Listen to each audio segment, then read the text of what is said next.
عزیز مجله آسیای میانه سلام. امروز یکشنبه 24 دسامبر 2000 میلادی برابر است با 4 ماه جدی یا دی ماه 1379 خورشیدی. شنونده‌های عزیز، در اینجا نهمین بخش از رشته برنامه‌های افغانستان در قرن 20 را میشنوید که به نخستین گام‌ها در جهت سلطنت مشروطه در اوایل دهه 60 میلادی اختصاص دارد.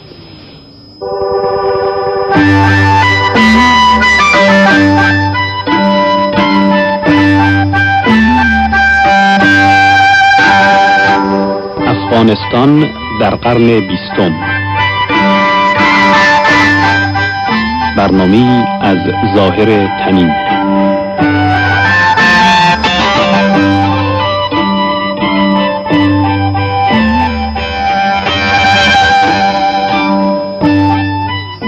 در سال 1963 محمد داوود پس از 10 سال صدارت حاضر به کناره‌گیری از مقام خود گردید. در این زمان 30 سال از سلطنت محمد ظاهر شاه و حکومت واقعی هروها و پسر عمویش می‌گذشت.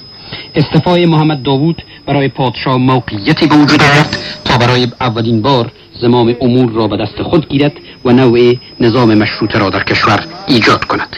چه دلایلی سبب کناره‌گیری محمد داوود شد و شاه با این کار چه هدفی داشت؟ میر محمد امین فرهنگ، استاد دانشگاه بوخوم در آلمان و قبلا رئیس دفتر پادشاه سابق محمد ظاهر شاه در روم در زمینه میگوید: چون در 2 سال اخیر صدارت سلطان داوود خان راههای تجارتی و راههای ترانزیتی افغانستان بسته شده بود در اثر از بین رفتن روابط سیاسی بین افغانستان و پاکستان، تمام پروژه های اقتصادی و انکشاف اقتصادی و اجتماعی افغانستان موجود در رکود کامل شده بود و روز به روز وابستگی به اتحاد شوروی افزایش پیدا می‌کرد. در این مرحله باید است که افغانستان از این بنبست خارج می‌شد و یک بدیل نو در مقابل شیوه زمامداری سردار مرحوم به افغانستان داده می‌شد و پادشاه افغانستان می‌خواست که با آوردن مشروطه در حقیقت 2 هدف به دست بیاره. از یک سو یک بدیل نو بده در مقابل شیوه دیکتاتوری و بگویه که نظام مشروطه و دموکراسی که خواسته نسل جوان است برشان داده میشه و از طرف دیگه به یک ترتیب افغانستان را از زیر اداره مرکزی سردار یعنی پسر عم خود و همچنان از وابستگی هایی که پیدا شده بود آهسته آهسته نجات بده. ضرورت تحول در کشور و طرح یک قانون اساسی جدید مدتها بود که هم در درون خانواده سلطنتی و هم در میان اطرافیان محمد داوود درک شده بود. این قانون اساسی جدید به گفته دکتر اشرف غنی احمدزی شرایط را برای وارد شدن موره‌های خارج از خانواده سلطنتی و قدرت فراهم کرد. البته مخالفت‌های خانوادگی در داخل خاندان شاهی وجود داشت که موجب از این شد که اگر بخواین که داوود خان از صحنه بتانن بکشن باید قانون اساسی به وجود بیاید به صورت عمومی بین دولت و حکومت تفریق بیاید. البته نکته عمده حرکت از داخل خود کمپ داوود خان بود که یک سل مشاورین ازی و خود ازی بالاخره به یک عقیده آمده بودن که ضرورت به یک قانون اساسی نو است و یک حرکت نو است. تمام از اینا منتج به این شد که حکومت انتقالی به وجود بیاره که دکتر یوسف خان در رأس از او قرار بگیره. در مارچ سال 1963 دکتر محمد یوسف تحصیل کرده آلمان که در کابینه محمد داوود وزیر معادن و صنایع بود و به خانواده سلطنتی تعلق نداشت صدر اعظم افغانستان شد. یکی از کارهای اساسی دولت جدید تشکیل کمیته‌ای بود برای تجدید قانون اساسی. سید شمس‌الدین مجروح معاون صدر اعظم در کابینه دکتر محمد یوسف و رئیس کمیته تهیه قانون اساسی میگوید که هدف قانون اساسی جدید پیریزی نظام شاهی مشروطه بود. منابعی که گفتم من مطالعه میکردیم بیشتر از 100 چند قانون دنیا بود. 100 چند قانون اساسی دنیا را که از ممالک اسلامی و غیر اسلامی از ممالک جمهوری پادشاهی همه مطالعه کردیم. هدف یک پادشاهی مشروطه که بنا باشه بر دموکراسی پارلمانی، یک پارلمان موجود باشه، احزاب آزاد باشه، جراید مطبوعات آزاد باشه. پادشاه سابق افغانستان محمد ظاهر به این نظر است که کوشش برای به وجود آوردن دموکراسی زمانی به ثمر رسید که شرایط برای آن آماده شده بود. نه تنها اندری دوری ما بلکه هر وقت سلاطین افغانستان سندری دوران آخر کوشش کردن که یک رای در وجود آوردن یک نوع دموکراسی.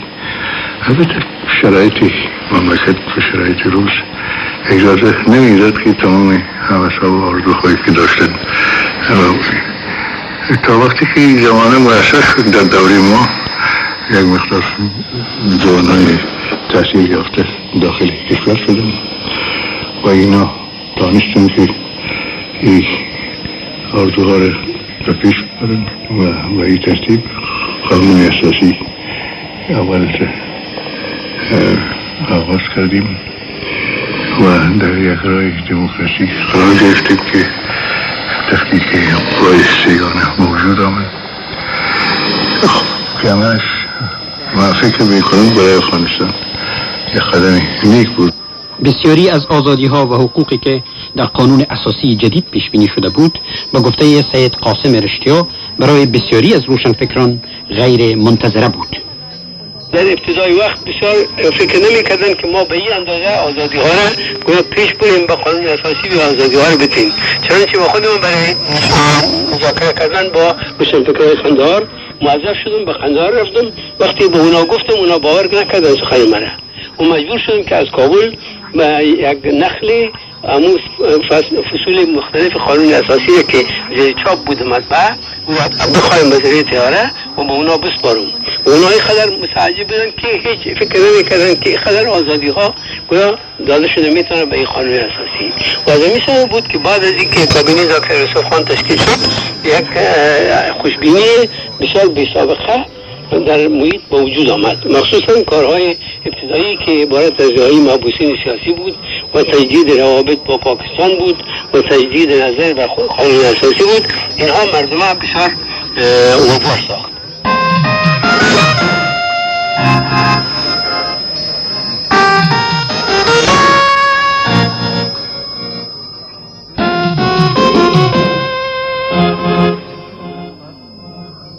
در تابستان سال 1964 میلادی لوی جرگه یا مجلس بزرگ ملی دایر شد تا طرح قانون اساسی جدید را ارزیابی و تصویب کند. مباحثات لوی جرگه 10 روز طول کشید. دکتر محمد امین فرهنگ که جریان مباحثات را مطالعه کرده میگوید یکی از مسائل مورد بحث محدود کردن نقش خاندان سلطنتی در حیات سیاسی بود.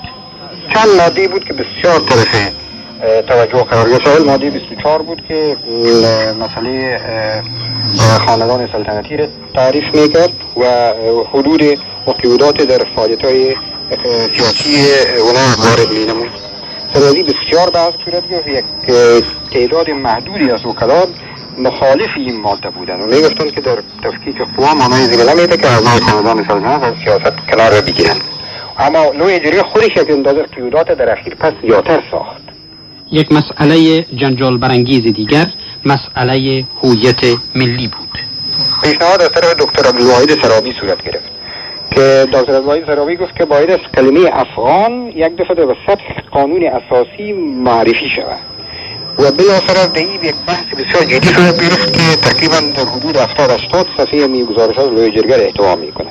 طرفین که میگفت که کل به یک ترتیب استدلال میکردن که یعنی دنیا ما رو به نام افغان میشناسه دیگه لازم یک تعداد میگفتن لازم نیست که در قانون اساسی ذکر شه. یک تعداد دیگه میگفتن نه در دنیا اگر میشناسه در بیرون ما رو به نام افغان میگن، اما در داخل مملکت هر کس یکی رو به نام پشتون، یکی رو ازبک و یکی هزاره و یکی تاجیک یاد میکنه. در قانون اساسی باید این موضوع تثبیت شود. بعد مباحثات زیاد بالاخره در متن ماده ایجاد صورت گرفت به این ترتیبی که گفتن هر فردی که در تابعیت افغانستان را داراست افغان می باشه و کلمه افغان بالای او اطلاق می شود. دو موضوع دیگر نیز در مباحثات لوی جرگه به قول دکتر فرهنگ جدل‌های لفظی دلچسبی را دامن زد. در مباحثه بسیار مهم دیگر سر مسئله قضا صورت گرفت که در اینجا یکی از چیزهای بسیار دلچسب است که بین پدر و پسر، یعنی مولوی محمد نبی کاموی پدر مرحوم محمد موسی شفیق و پسر بسیار مباحثه شدید صورت گرفت و شفیق دانست که با حفظ احترام پدری پدر خود قناعت بده که ضرور نیست که 100% در هر قانون گفته شده که مطابق با شریعت حنفی، بلکه همین که در قانون اساسی گفته شده در افغانستان هیچ قانون خلاف شریعت حنفی به وجود نمیده، همین کافی است و در هر ماده باید ما ذکر نکنیم، در حالی که مولوی محمد نبی کاموی میگفت که نه در هر ماده باید ذکر شود و یکی از مباحثات بسیار دلچسب همین لوی جرگه بود. مسئله مورد بحث دیگر موضوع زبان رسمی کشور بود.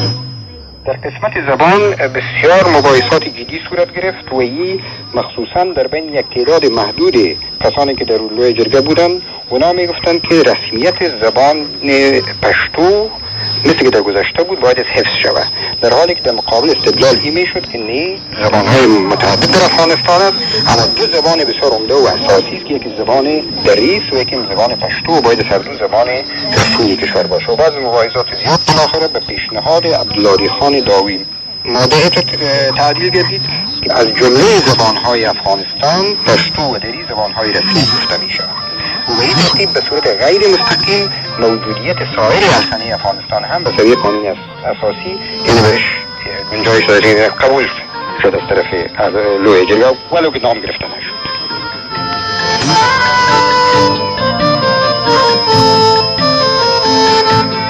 یک سال بعد از تصویب قانون اساسی انتخابات برای دوره 12 شورا آغاز شد. شورای جدید از دو مجلس بزرگان یا مشران و جرگه و مجلس عوام یا ورثی جرگه تشکیل شده بود. انتخابات به عقیده میر محمد امین فرهنگ تا اندازه زیادی بدون دولت انجام شد. انتخابات دوره 12 و دوره 13 از هم بسیار فرق داشتند. در دوره 12 چون آغاز مرحله دموکراسی بود و حکومت وقت هم علاقمندی زیاد به همین نظام داشت و یعنی وظیفش موفق ساختن این نظام بود، از مداخله مستقیم در انتخابات جلوگیری میکرد و اقا میورزید. اما در یک کشور پسمانده و مانده مثل افغانستان آدم نمیتونه که مداخله را به کلی از بین ببره. در کابل تا جایی که ما متوجه بودیم مداخله به هر حال خوب بود، اما در ولایات وضعیت متفاوت بود. محمد قبول روزنامه‌نگار در دوره انتخابات 12 شورا در ولایت فرا زندگی میکرد. تا جایی که ما به خاطر دارم انتخابات پارلمانی در اون محلی که ما زندگی میکردیم رقابت بین متنفذین محلی بود. چیزی که ما شاهد از بودم این بود که متنفذ محلی به صورت اساسی بر قوم خود استوار بود و بالاخره با استفاده از نفوذ و ثروت خود میخواست تا که رای را بخره، تا برای مردم نان بده، به اصطلاح تذکره ها را بخره و به این ترتیب در صندوق آرا تعداد رای خود زیادتر بسازد. با وجود سلطه افراد با نفوذ در محلات، بعضی از روشنفکران و در این میان زنان تحصیل کرده تلاش کردند تا در کارزار انتخابات برای شورا شرکت کنند. معصومه اسمتی وردک یکی از زنانی بود که خود را برای نمایندگی شورا از ولسوالی یا استان معروف از ولایت کندهار کاندید کرد و موفق نیز شد. در ولایات افغانستان هنوز زمینه به او سطح مساعد نبود که من در یک چهارراهی یا در یک جای دیگه ایستاده داشتم سخنرانی میکردم. اما وقتی که من رفتم به قندهار به خانه قومی خود، بعد از ظهر سفیدای منطقه آمدن پیش من سوال کردن که چی میخوایی؟ ما تمام نظری که داشتم همه را برشان گفتم و بعد از او اینا رفتن و باز پس بار دوم آمدن. باز ما صحبت‌های داشتیم، تعداد نفر بیشتر بود، صحبت‌های خود کردیم و بعد از اون نماینده خودم روان کردم به ولسوالی معروف و یکی از کلانای قوم اونجا به حیث وکیل ما خود اونجا وکیل شد شرعی و بعد از اون صندوق برای آوردن به ولایت قندهار و اینجا یا باز شد و ما در برابر 3 نفر دیگه کاندید بود اما رای بیشتر ما برد. بغیر از معصومه اسمتی، زنان دیگری در این انتخابات نیز پیروز شدند و این نقطه آغازی بود برای اشتراک زنان در زندگی سیاسی. زنها خوب از شهر کابل دکتر سبینا ایتا راتبزاد بود و رقیه ابوبکر و از قندهار ما بودم، از هرات احراری بود و با سنا که یک دو سلس سنا از طرف شاه انتخاب می شد، عزیزه گردیزی و امیرا سلجوقی این 2 نفر اونجا انتخاب شده بودن. در شورای جدید اکثریت با محافظه‌کاران و بزرگان اقوام و قبایل بود، اما محمد ظاهر یونسی نماینده در مجلس 12 میگوید عده‌ای از روشنفکران و از جمله اعضای حزب دموکراتیک خلق نیز به شورا راه یافتند.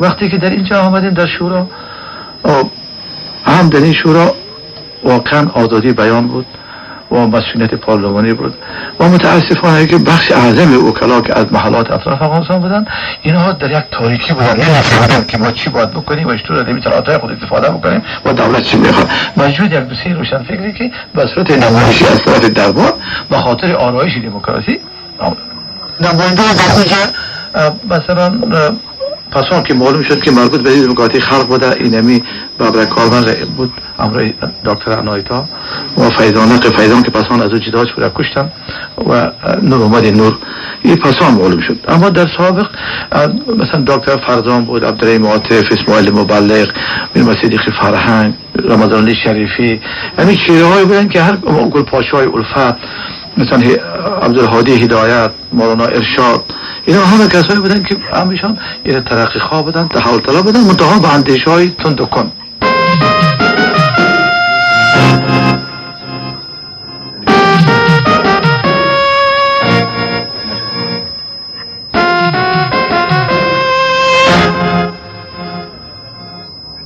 پس از آغاز کار دوره 12 شورا در اکتبر سال 1965 شاه دکتر محمد یوسف را مجددا به مقام صدر اعظم نامزد کرد. بر اساس قانون اساسی جدید، صدر اعظم موظف تنها پس از کسب رأی اعتماد اکثریت نمایندگان شورا می توانست به این مقام برگزیده شود.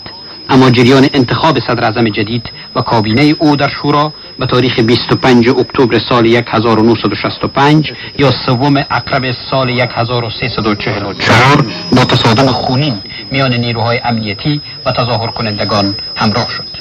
خواست تظاهر کنندگان ظاهرا این بود که جلسات رأی اعتماد شورا به اولین حکومت قانون اساسی عربی گردیده و آنها اجازه داشته باشند در این جلسات شرکت کنند.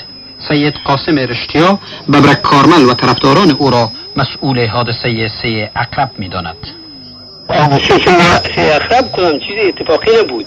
در اینجا دستشپی ها، یعنی مخصوصا گروه پرچم و ببرک کارمل و طرفدارانش نجیب و اینها اینها تصیبات مکمل گرفته بودن که تمام در بین پوانتون و در بین مکاتب عالی مرکز اینها نفوذ داشتن و اونا را آوردن بسری به مقابل حکومت ایستاده کردن و شرایطی پیش کردن که اول گفتن که ما میخواییم که در داخل شورا داخل شویم.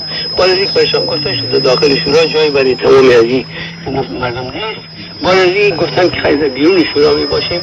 باز بیرون شورا برشان لوز اسپیکر شونده شد که اینا بیشتر گفتن گفتار شورا را اشغال هم کرده بودن و هر قدر تمام کارهای از اونا در همون روز خلاف قانون و خلاف قانون اساسی و خلاف قوانین دیگه امنیتی افغانستان بود. تظاهرات 3 اکرب به وسیله نیروهای نظامی سرکوب شد و در آن 3 تن کشته و عده‌ای زندانی شدند. این حادثه سبب شد که فضای سیاسی کشور متشنج شود. حکومت دکتر محمد یوسف 4 روز بعد از کسب رأی اعتماد مجبور به استعفا شد.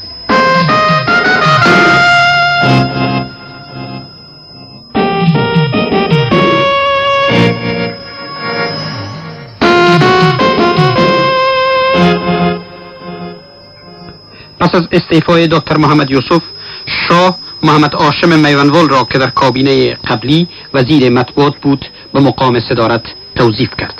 صدر اعظم جدید از همان آغاز راه سازش با محصلان ناراضی را در پیش گرفت. او به دانشگاه یا پوهنتون کابل رفت و به محصلان وعده داد که حادثه 3 اکرب را مورد تحقیق قرار خواهد داد. محصلان به گفته رضوی غزنوی استاد سابق دانشگاه کابل از او استقبال کرده و به نشانه سوگواری پارچه سیاهی به بازوی او بستند و او را بر شانه های خود برداشتند. این چیزی که در ذهن همیشه هیچ فراموش نشده نیست. اون روزی است که میوندوال آمده بود در پوهنتون و از جوانا یک جوانی بود دکتر حسان که او نه خود را به گروه خلق و پرچم مربوط میکرد و نه به گروه دولتی و نه حزب خود داشت، اما امو آدم دستمال بسته کرد در بازوی میوندوال.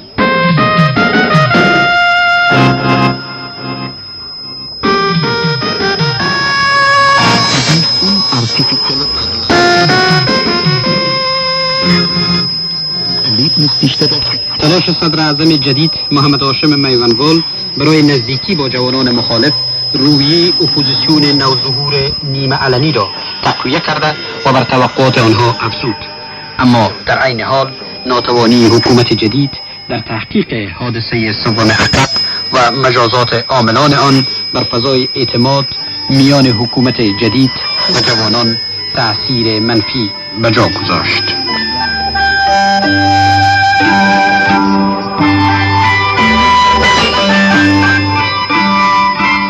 نهم بخش از رشته برنامه‌های افغانستان در قرن 20 را میشنیدید که ظاهر تنین تهیه کرده است.